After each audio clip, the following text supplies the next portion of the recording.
Hello and welcome to This Complex Life. We know that life and relationships can be a little bit messy and complicated, and on this podcast we try to have conversations about all things mental health, well-being and relationships. In today's episode, I'm unpacking the idea of navigating therapy as a BIPOC client. And if you haven't heard that term before, don't worry, I'm going to explain it in just a little moment. I'm going to be sharing some insights, well, our guest will be, and exploring ways to navigate seeking out a therapist that you find that you fit well with. I'm Marie Vakakis. I'm a therapist, mental health and relationship educator and the host of This Complex Life. And this podcast is all about making sense of the complexities of life and relationships. And today I have with me Tam. Welcome to the podcast, Tam. Thank you. Thank you.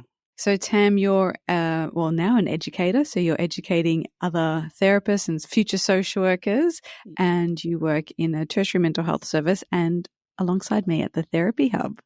Yes. Could you tell me a little bit about, we've nutted out different topics that we could talk about today, and we decided to have a chat about finding a BIPOC therapist. Can you tell me a little bit about what that means for people who have no idea? Those who are Googling it will know what it means. Everyone else might be really confused. Absolutely. And I think for me, it's about finding someone who you think can relate to your unique lived experiences, where you are identifying your intersectionalities and how you experience the world from self, and trying to make sense of those experiences and looking for a therapist who think can walk in those shoes or can have a related experience from that intersectionality of yours.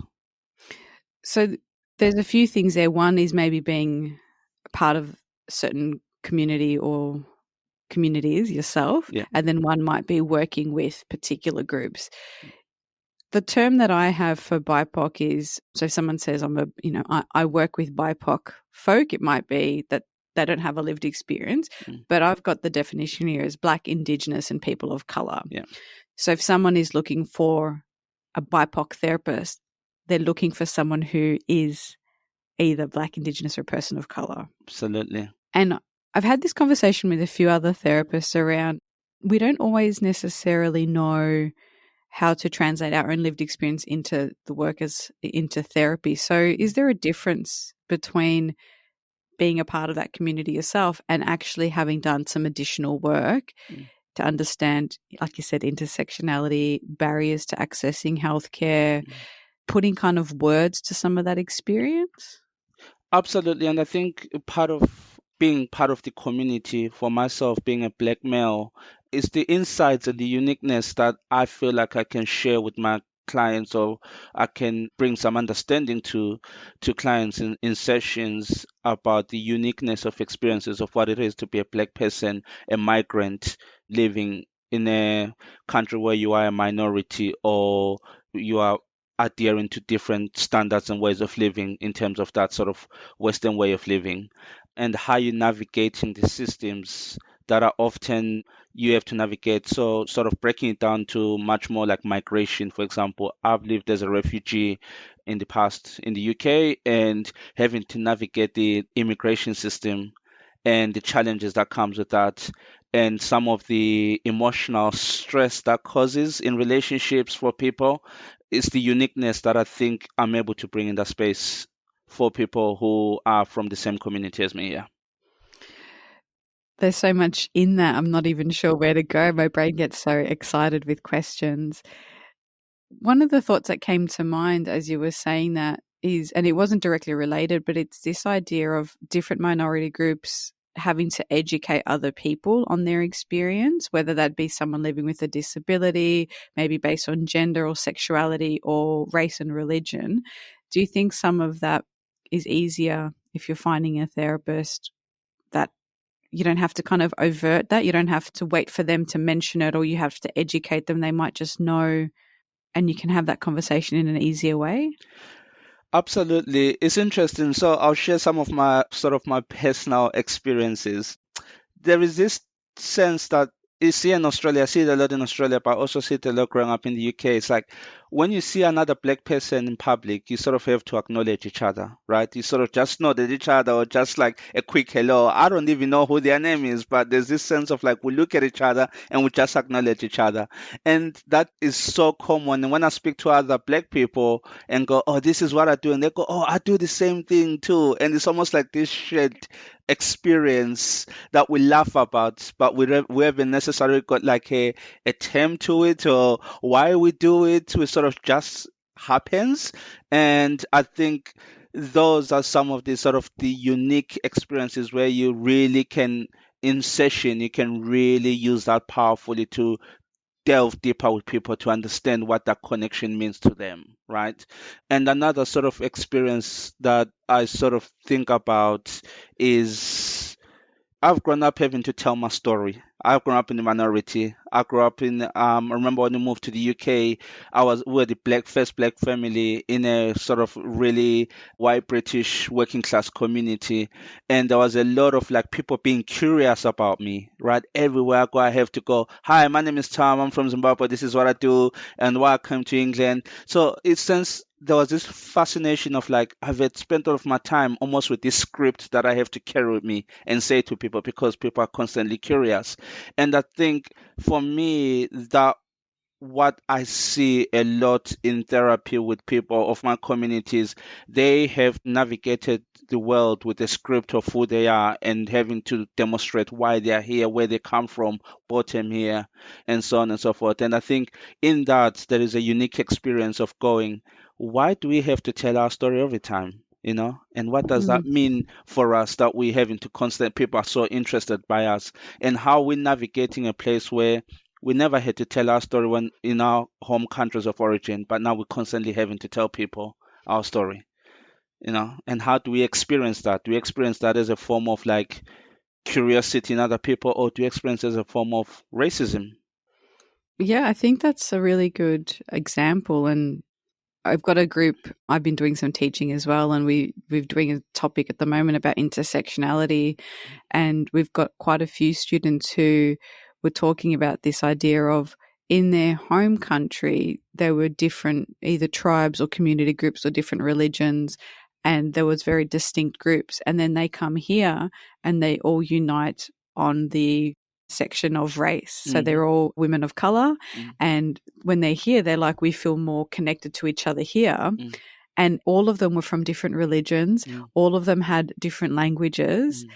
And yet that idea of intersectionality and race, it changes depending on the context as well. Absolutely. That's a really good point because I experienced same as well. And I think it's the way we talk about intersectionality in Western countries is different to how we might talk about it in countries of origin in Africa, for example, right? I think a lot of our understanding of race and racism and ethnicity overall has been influenced by the sort of the American Black perspective movement, from the 60s, the 70s, about a collective group of people who are bounded by similar experiences and similar race. And it doesn't matter whether you can be from Jamaica or from Ghana or from United States. If you share this identity of Black ethnicity, you are almost become a collective. And I think a lot of influences from the American sort of like black movements, civil rights movements, really brought that together and tied the knot. And I think that's influenced a lot of our thinking when we think about ethnicity in the Western culture. Where if you go to Africa, people might lean more into your second name, right? Your second name will say a lot about where you belong in the society, and your language, your spoken language, your tribe, and so on and so forth. That holds much more weight, I think, in countries of origin. Yeah, I think it's so complex, and we can choose in a country like Australia that's so multicultural, we can choose to be curious and unpack some of those more. Mm. And we can also, I guess, choose not to. And I think some people choose not to recognize that rich experience of different people. And I love, like, the students, I hope they listen to this, that I've been so amazed by how, and these are future social workers, which is fantastic to see how they've handled such delicate conversations, such big conversations around everything from race, sexuality, religion, ethnicity, migration experience, grasp of the English language, literacy, with such maturity and such kindness and compassion. And I think that's really great, because we don't have a social work very similar to psychology and nursing and teaching. The unpaid student placements really mean a lot of people can't access that course. Yeah. And so we do have a misrepresentation, maybe not misrepresentation, but we don't have enough diversity in some of those fields, especially if they're new migrants, maybe even grasping English as a language to study. And so I think some of our frameworks, some of our philosophies, what gets published, who gets into the workforce is a bit skewed to a particular privilege. And I don't know where I was going with that, but I think that's probably why we wanted to have this conversation, is how do people find therapists who are qualified and also have done the work in understanding that experience as well. So after that big ramble that made no sense, what are some of the unique challenges you see BIPOC clients face when accessing mental health services? I think that was a great summary, and you just reminded me of something that I want to come back to before I answer a question. It's like, I think the way our society shapes the way, in terms of social work, I think social work is a political profession. It's a profession that reflects society, and we mirror what society tells us or says to us, and then we try and find some understanding in that and look at issues of power, discrimination, and rebalance society to become much more fairer, right? And I think in that sense, what that means is that if our society and our politics do not communicate around integration, ethnic integration, supporting people to live together, or talking in this in depth way about race and people's experiences, it becomes very difficult as recruiters in social work to hold that lens about what is the population and what's going on. It's almost like this systemic approach, right, of feedback loops. If we are brave as a society to have these conversations around people's experiences based on their ethnicity or any other intersectionalities, I think we become much more skilled in knowing how to engage with the populations that are often feel marginalized by organizations, or often feel like they're only seen through one lens, but there's also other parts of their identity that's not being equally seen as well as it could be. That sort of leads on to the question you asked. I think it's fundamentally like, I was born in Zimbabwe. I'm a Zulu, right? That's the which is originally a tribe from South Africa. We have a term called Ubuntu, right? Ubuntu is the idea of like, I am what I am because of who you are. Like, it's a shared collective sense of togetherness, right? And understanding that I am part of this wider community that I belong to. And I think ultimately what that gives me is a fundamental of people want to be seen, or we want to be heard. And when I think about the work that I do, is how do I hold a space for someone to be seen through their own lens? How do they want to be seen?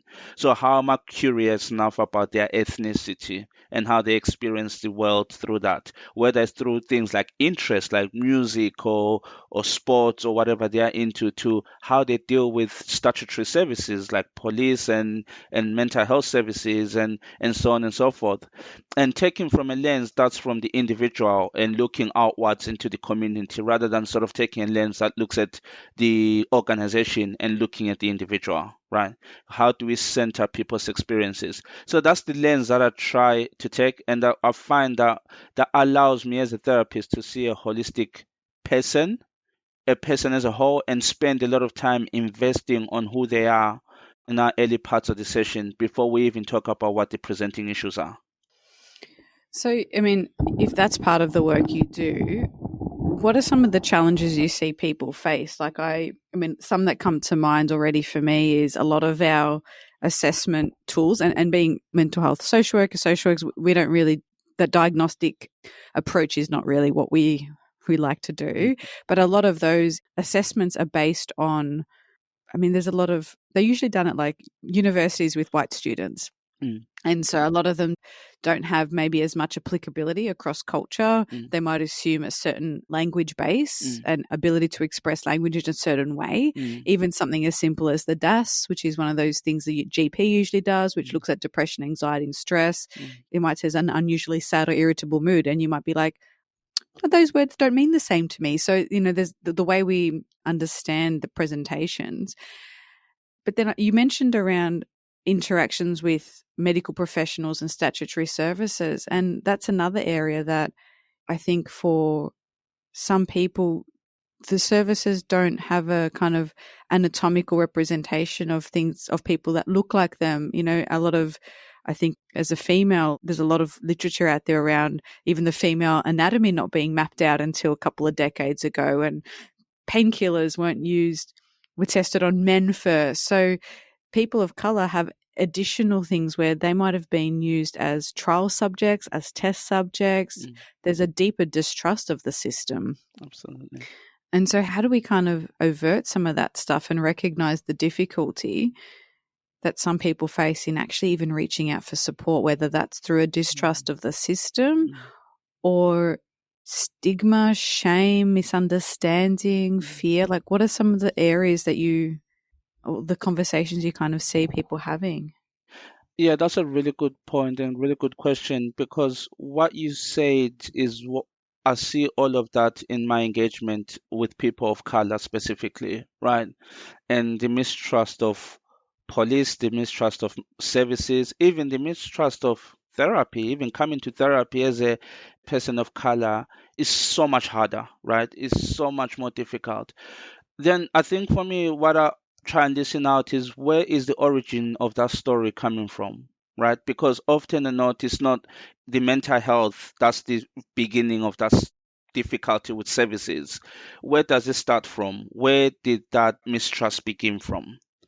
And you will find, like for me, I can map everything back to, especially my time in the UK, to the immigration system, and the idea that you're constantly having to prove yourself that you are worthy to be here and belong in the society, then having to have interviews with the immigration system, and they're doing their job, but that experience you can't take away from someone, of constant reminder that you don't belong here, and this can be taken away from you at any point in time, especially if you also come from a country where you've escaped persecution yourself. So the fear, and what that creates, and what I see a lot of people say, is that creates a level of like conditioning to accept, this is the society that I belong in, and I'll never be good enough, right? I'll always have to constantly prove myself that I'm worthy to belong in the society. It's interesting because I remember growing up as a kid, my parents would be like, you have to work twice as hard to be on the same level as your peers who are white, basically, right? And I felt that pressure in me. And it was so interesting because I'll feel it from home as a sense of like motivating me to achieve greater things in education or whatever. Then I go in my community and I feel it because I've been stopped and searched by the police 7 times in my lifetime growing up, right? And none of my friends who were white have been stopped and searched. So it's almost like what the messages I was getting at home were almost being validated by the lived experiences. So you almost become conditioned of sense of like, I constantly have to live like I have to prove myself. What happens in therapy with that sense is I see a lot of black males mainly, and I speak from first-hand experience here, of you almost put on this shield and this armor on you, right? This armor of you either have to defend yourself or you have to fight for your existence. And I listened to a lot of podcasts and a lot of music that was very much validating that experience, especially coming out of the Caribbean with Bob Marley, and also the civil rights movements of Malcolm X and Martin Luther King, Marcus Garvey, and all the prominent Black Panther literature that I was reading was validating my experience. I don't exist in the society. I have to fight for my existence in the society. but also at the same time being fearful that if I fight too much, I might get arrested and put in prison and deported back to my country. So it's like a paradoxical world that you live in, right? You're trying to escape persecution from your home country, but you don't feel fitting in the society. So you put on this armor. And I think sometimes what happens in therapy is we listen to the dangers that armor might bring in terms of being able to relate to other people, right? And that's where conflict in relationships and relationship dynamics become very, very difficult, is when someone has to constantly have that armor on and they're worried about taking it off because what that means for them. There's so much in that. And as you were saying that, I was thinking about, there's the experience of racial profiling, there's the experience of the threat of migration, being deported. And then as soon as you mentioned the armor, I was thinking about, that vulnerability and how hard it is to be tender and to be caring and nurturing and loving and intimate with someone if there's a feeling of hypervigilance that goes about your day. And that's really hard. And I think of some of the, I think of maybe if you and I were in a room together and we were both having experiences of depression and it presented as irritability, people's responses to us would be very different. Absolutely. They might think maybe I'm a little crazy, or, if I'm crying, they might comfort me and they might be scared of you. Absolutely. And that's, sometimes we have to overt that. That does mean that there's less spaces where some people can really let their guard down or share their story without fear of being seen as aggressive or angry or an incompetent parent or have their children taken away or receive all sorts of hateful comments and threats. And I don't know what the answer is, but I guess maybe this is one of many conversations we'll have. And we've got some other team members who'll be having conversations with us around this same topic. But it's really tricky. It's such a tricky space, right? Because especially in mental health, I'm always curious. I don't know about the statistics much in Australia, how much we measure people's experiences of services based on ethnicity, but a lot in the UK, a lot of UK sort of census and population understanding is based on ethnicity. And there is overwhelming of black males who are sectioned in mental health hospitals, right? Per population, the highest group is black males, right? Or an overpopulation. And we kind of see it here in the different contexts with First Nations people and incarceration, right? And per capita and the life. So it happens here, and I'll be curious to see how do we expand our lens to bring in more ethnic understanding when it comes to intersecting with services, especially where there's a great power imbalance, right? Where there is a huge power imbalance about who gets to make decisions over your life and how are they holding your identity when they're making those decisions. You said something really powerful about our different experiences. If we were to express maybe, I don't know, some frustrations about our experiences, it's fascinating because often or not, you grow up as a black male, young black man, and there's this stigma that you're always angry, right? You're always angry and constantly you feel like people think you're up to no good. People are constantly, you go and stand somewhere, people are looking at you, what's going on, and the police will stop you. And there's this sense like you have to be so polite, overtly polite, that you don't want to give anyone with power, statutory power, the reason to arrest you. I remember that narrative growing up as a kid, my parents talking to me, if you get stopped by the police, just do as I say, don't challenge it, even if you feel like you want to challenge it, because what you see as being challenging, they could label that as aggressive behavior. And the power imbalance in that relationship is they can arrest you and detain you, right? So those are some of the skills and the ways that I navigated, and I think a lot of black male navigate. That's the armor that I'm basically talking about, right? I don't deal with those emotions of like, I'm angry, this is not okay, because if I express that, I'm being aggressive, so I have to hold on to that. And where do I take that to? Because if I leave it in my body, it's not good for my personal well-being. And what I see a lot in therapy is then it gets transferred into relationships at home, right? Mm. That frustration is just comes out in a home where maybe people might feel more relaxed to express themselves. As you mentioned, that where does that go? I'm reminded by some of the, and I don't know if there's a lot of like official research into this, but this idea of microaggressions and micro racism having an impact on somebody's stress hormones, which can lead to a lower life expectancy and higher rates of, inflammatory conditions and the whole range of things. So that stress, that hypervigilance, and when we say hypervigilance, it's that idea of, well, let's say your house got broken into, and then every time you start to hear a crackling noise, your body might be kind of on alert. Some people have that hypervigilance everywhere they walk through. Yes. And so they're looking out for danger, for a threat, for their safety being compromised. And that has an impact in so many ways. Absolutely. Can I just touch on something Yeah. really important that you're saying? Because I think that stressor as well, because you haven't got anywhere to take it to, you kind of sort of worry. It's like, it reminds me sort of, I don't know the exact quote I read, but this concept reminds me of the body keeps the score. And that book, so powerful. And I think what happens, especially as a person of color, is you get beaten so much by the system and you get to accept this is how things are, if that makes sense, right? So to a certain extent, it's like you feeling this stress, but you almost become conditioned to this is just I have to feel this way, right?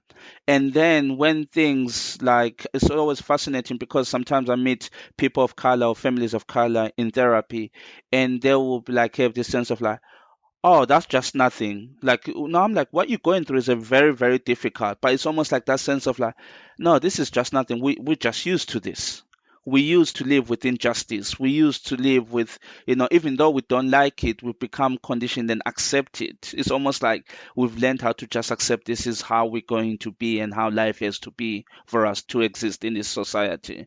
And I think sometimes it can be so hard to penetrate that in therapy because effectively that's you asking them to take off their armor, right? And what's underneath there is a level of vulnerability, and if I become vulnerable, I have to hold everything together. If I become vulnerable, no one's going to feel sorry for me in society. The society has made me this way, so I have made my lane. And this is why I think these are some of the reasons why often people of color, it takes longer for them to trust services or it takes longer for them to come forward and seek therapy. Yeah, I think you're right. And we try really hard here at the Therapy Hub. We have probably half our team would be people of color. And so that's quite rare, I think, Yes, to have a service absolutely. like that. So I guess maybe the first thing is you don't just work with people of color. No, I You'll don't. see, you work with, you work with everyone. It's not like you just work with, young black men, for example. That's right. So what advice would you give? So, if anyone's listening and you like Tam's vibe, Yeah. come and see him. He's great. But if someone is specifically looking for a therapist with some of the intersectionality that they relate to, what advice could you give those folk who, might be looking for a BIPOC therapist, or they're trying to consider therapy, but they're not sure? Maybe there's a bit of mistrust. What can they look for, and how can they start to navigate that system? Absolutely. I would say, firstly, the fact that you're thinking about therapy is a good thing. It's you listening to your body and saying, I want to process through what's going on for me, and I think therapy is the best place for me to do so. So, well done for being in that place because it takes a long time to get in that place as a person of color, given everything we just discussed. Secondly, I would say if your ethnicity and the experiences based on your ethnicity is important, you wanna feel like you're going to find someone who's much more relatable to you, absolutely reach out to that person.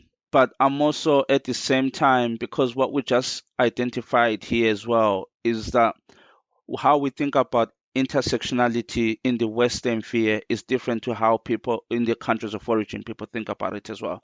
So what you can find is some clients will hold those two different perspectives of intersectionality. So they might go, I'm happy to work with a person of color, but culturally it can't be a male because in my culture I can only speak to females about female business type of thing. Do you see what I mean? So I think listen to those both voices and reach out to where you think you're going to be most heard and start off from there. And I think what that does is it helps people go through the door of what therapy is. And it also opens up opportunities to see that there's some amazing people of all different colors, races, genders, ethnicity in the space of therapy that you might not necessarily find that you fit better with someone of different ethnicity to you. But now that you know how the idea of therapy is, it gives you that confidence to go, let me try someone different later on in the future, right? You can expand your horizon. So I think use it. It's definitely a good opportunity as a gateway to just try therapy out because I think therapy is powerful. I love therapy. I'm a therapist. I'll say that, but I think it's a powerful tool that I think sometimes getting through the door is just as hard, you know. And if we can make it easy through how we are as a therapy hub, where we have people of all different ethnicities, we are basically looking out at the community, and we work in Footscray, which is one of the most multicultural communities in Melbourne. This is us as a service looking out to the community to saying, we are here, we're representing the community. Representation is so important for me. Growing up as a kid, I wanted to see people who look like me, not only through in certain stereotypical settings, but I wanted to see someone who looks like me who reads the news. I wanted to see someone who looks like me who talks about finance and politics, a teacher, a lawyer. Those are representations I wanted to see in my community. And I think we have the privilege to do that at the Therapy Hub. And we are doing that. And I just encourage people of color, anyone who wants to attend therapy and their ethnicity is important to them, reach out. And you're going to find there's amazing people beyond ethnicity that will also be willing and skilled to help you. I love what you said. You said something around finding, I think it was the right fit for you. And I would encourage folk to, they can reach out. There's nothing wrong with contacting an intake person or admin, whether it's us or somewhere else, and asking, some basic questions of, these are some of the things I'm concerned about. Do you have a member of your team that is comfortable or confident in that space? They don't have to be an expert, but actually saying, these are my concerns. Is that person comfortable to work with that? You can interview them a little bit as well. Absolutely. And sometimes it's also like dating. You've just got to find the right fit. Yes, absolutely. Right? The right date. Absolutely. Thank you so much for your time today, Tam. It has been a really interesting conversation, and I think it won't be the last one we have on this topic. Very much so. Thank you so much, Marie. Really enjoyed myself. Thank you for listening. To keep the conversation going, head on over to Instagram or LinkedIn and follow me. If you'd like to keep updated with episodes and other interesting things happening in mental health, join my weekly This Complex Life newsletter, where I'll share tools, tips and insight. There's a link in the show notes. Got a question you want answered? Shoot me an email or a DM. I'd love to hear from you. And if you enjoy the show, I'd really appreciate it if you could leave a rating and a review. It helps other people find the podcast.